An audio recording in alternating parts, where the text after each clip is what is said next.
زندگی یہ نہیں ہے کسی کے لیے جو شے تیری نگاہ سے گزرے درود پڑھ، جو شے تیری نگاہ سے گزرے درود پڑھ، ہر جز و کل ہے مظہر انوار مصطفیٰ، ہر جز و کل ہے مظہر انوار مصطفیٰ۔ حضرات محترم، درود شریف کے بہت صیغے ہیں، سینکڑوں طریقے سے، سینکڑوں صیغے سے درود پاک کو پڑھا جاتا ہے، جیسے صلی اللہ علیہ وسلم یا اللہم صلی علی الصلاۃ والسلام علیہ اس انداز سے بہت صیغے ہیں درود پاک۔ سرکار حضرت ابو عبداللہ محمد بن سلیمان جدولی رحمۃ اللہ تعالی علیہ بہت بڑے علامہ ہیں، بہت بڑے فہامہ ہیں، تقریباً 20,000 کے شاگرد ہیں، اللہ اکبر، جنہوں نے دلائل الخیرات شریف جیسی کتاب تصنیف فرمائی۔ دلائل الخیرات شریف جس میں اوراد و وظائف ہے، اس کتاب کے پیچھے ایک تاریخی واقعہ ہے کہ اس کی وجہ تصنیف کیا ہوئی، اس کتاب کو کیوں کر لکھا علامہ محمد بن سلیمان جدولی رحمۃ اللہ تعالی علیہ۔ اتنے بڑے علامہ فہامہ ہیں کہ ہزاروں سے ان کے شاگرد ہیں اور ہمیشہ ذکر میں مست رہتے تھے۔ درود پاک ہمیشہ آپ کے لبوں میں جاری رہتا تھا۔ ایک دن اپنے مریدوں اور اپنے محبین کے ساتھ کبھی دور دراز سے سفر کر کے تشریف لا رہے تھے۔ آپ نے ظہر کی نماز ابھی ادا نہیں فرمائی تھی، وقت جو تھا وہ ختم ہونے کے قریب پہنچ رہا تھا۔ علامہ سلیمان بن جدولی تلاش کرتے ہیں کہیں پانی مل جائے، لہذا آپ کو ایک کنواں نظر آیا، آپ وہیں ٹھہر گئے۔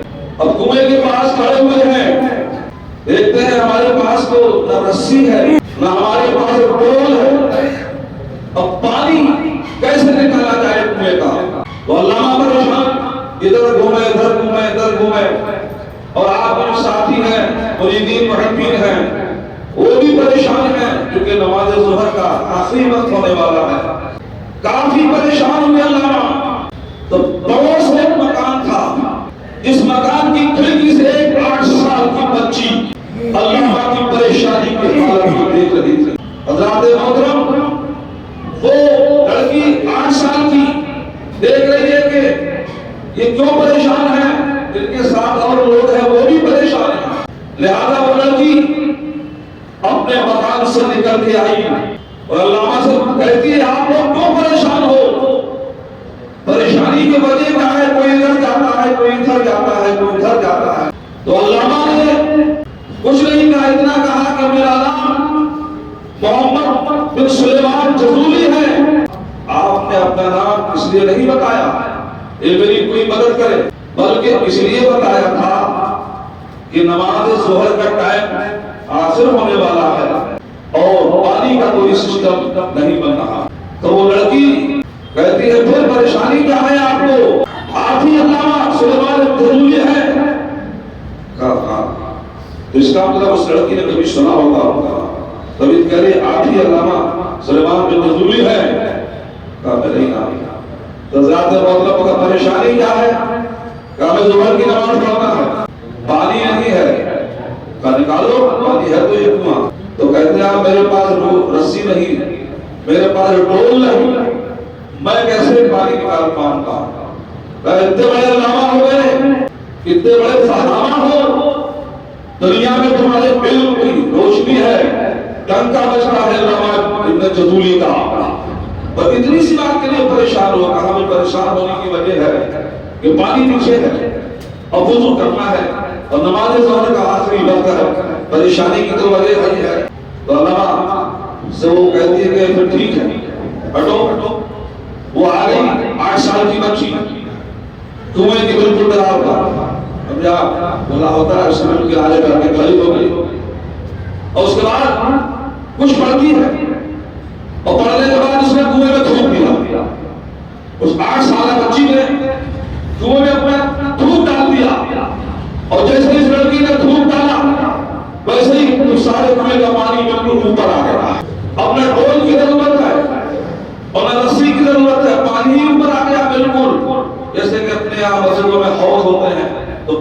کرتا ہے لے لے کے. حضرات محترم ایسے ہی تو علامہ نے وضو فرمایا اور ان کے ساتھیوں نے وضو فرمایا اور وضو فرمانے کے بعد پھر آپ نے نماز ظہر کو ادا کیا اور جب ادا کر کے فارغ ہو گئے تو علامہ پھر اسی لڑکی کے مکان کے دروازے پہ کھڑے ہو جاتے ہیں اور جانے کے بعد کہتے ہیں وہ بیٹی لگا باہر. وہ لڑکی جو 8 سال کی تھی وہ نکل کے باہر اور آنے کے بعد علامہ سلیمان ابن جذوری فرماتے ہیں کہ تم کو یہ درجہ تم کو یہ مقام اور مرتبہ کہاں سے حاصل ہوا کہ ہمارے تھوک میں اتنا پاور ہے کہ کنویں کا پانی اوپر آ گیا, یہ کہاں سے تم کو مقام ملا؟ اس نے کہا کہ اے علامہ میں درود شریف پڑھتی ہوں, میں درود پاک پڑھتی ہوں. تو علامہ نے فرمایا کون سا درود شریف پڑھتی ہو بتاؤ. تو اس نے کہا بتاؤں نہیں. کہا بتاؤں نہیں. تو کہا پھر اب علامہ پریشان ہے تو اب علامہ نے درود شریف لکھنا شروع کیے. ایک پورا بہت لمبا درود کا مضمون لکھ دیا, کئی درود لکھ دیے اور دکھایا اسے کہ دیکھو بیٹی جو درود شریف پڑھتی ہو اس میں ہے کتنے میں نے لکھے ہیں. تو کہا اس میں نہیں. پھر علامہ صاحب دوسرا راؤنڈ لیتے ہیں درود شریف لکھنے کا, پھر سینکڑوں درود پاک نکالتے ہیں اور کہا بیٹی دیکھو جو درود تم پڑھتی ہو وہ درود شریف اس میں ہے.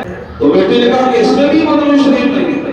پھر علامہ نے تیسرا راؤنڈ لیا درود شریف لکھنے کا اور اس کے بعد پھر جب تیسرا راؤنڈ لیا کہا دیکھو بیٹی جو تم درود پڑھتی ہو وہ اس میں ہے. اب کئی درود تھے نا, وہ سینکڑوں درود تھے. تو وہ بیٹی کہتی ہے ہاں علامہ اس میں وہ درود شریف ہے. اس میں جو تیسرا راؤنڈ لیا انہوں نے درود پاک لکھنے کا, کئی درود لکھی. کہا اس علامہ صاحب جو درود شریف پڑھتی ہو وہ اس کے اندر ہے. تو علامہ فرماتے بتا تو ہے کون سا. تبھی آپ بتاؤ ہے کون سا وہ درود شریف. تیسرے راؤنڈ میں اس نے دے دیا ہاں اس میں ہے. تو اس نے کہا بتاؤں گی نہیں. بتایا نہیں. اب علامہ نے کیا کیا ان درود شریف کو جس میں لڑکی نے اقرار کیا تھا کہ ہاں وہ درود شریف کا صیغہ اس میں موجود ہے اس کو اور اس سے پہلے جو سب لکھ چکے تھے اس کو سب کو اکٹھا کیا اور اکٹھا کرنے کے بعد ایک کتاب تحریر کر دی. اس کا نام ہے دلائل الخیرات شریف. یہ مرتب کی اب اس کا لوگ فرض کرتے ہیں تو جب اس کو پڑھتے ہیں ہفتہ بعد اور جب پڑھیں گے تو درود شریف کو ضرور کہیں بھی کہیں پر آ جائے گا. ایسا راز ہے ایسا راز ہے کہ وہ درود شریف پڑھتے پڑھتے کہیں نہ کہیں پر ضرور آ جائے گا. ظاہر نہیں کیا گیا. علماء فرماتے ہیں کتاب دلائل شریف وہ کتاب ہے جس گھر کے اندر ہو تو وہاں برکتیں نازل ہوگی. جس گھر میں دلائل شریف ہو وہاں جنات وہاں سے بھاگ جائیں گے. جہاں دلائل شریف ہو وہاں کے رہنے والے امن و امان میں رہیں گے. جہاں یہ نسخہ کتاب ہو فرماتے ہیں وہاں مفلسی اور تنگ دستی نہیں آئے گی. جس کے گھر میں یہ نسخہ رکھا ہوا ہو جب آپ پڑھتا ہے تو پھر سبحان اللہ سونے پہ سبحانہ. حضرات محترم دیکھا آپ نے درود شریف کی برکت کہ اللہ تعالیٰ نے 60 سال کی بچی کی دھوپ میں وہ تاثیر کرنا فرما دی کہ حضرات محترم کی کنویں کا پانی اوپر آتا ہے. یہ درود پاک ہے. اللہ اکبر. امام شاہ سرکار فاضل بریلوی نے درود شریف نبی کی بارگاہ میں لکھا اور بیعت کروڑ ایک ہی مرتبہ میں کروڑ مرتبہ ایک مرتبہ میں کروڑ مرتبہ کعبے کے بدلو تجھا ہم پہ کروڑ ایک بار میں کروڑ.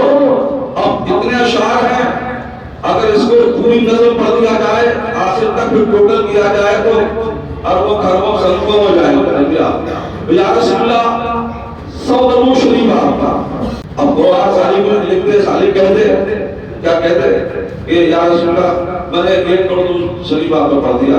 تو خالی کہنے سے نہیں, اعلیٰ حدیث نے لکھا ہے اس میں عامل بھی تھے.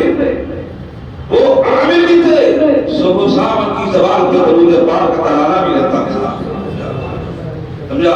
وہ اپنے آقا اور مولا کی بارگاہ میں درود شریف میں مست رہتے تھے. وہی فرماتے ہیں اللہ اکبر کہ آنکھ عطا کیجیے اس میں ضیاء کیجیے. آنکھ عطا کیجیے کائے کے لیے آنکھ عطا کیجیے. تاج محل دیکھنے کے لیے بامبے کا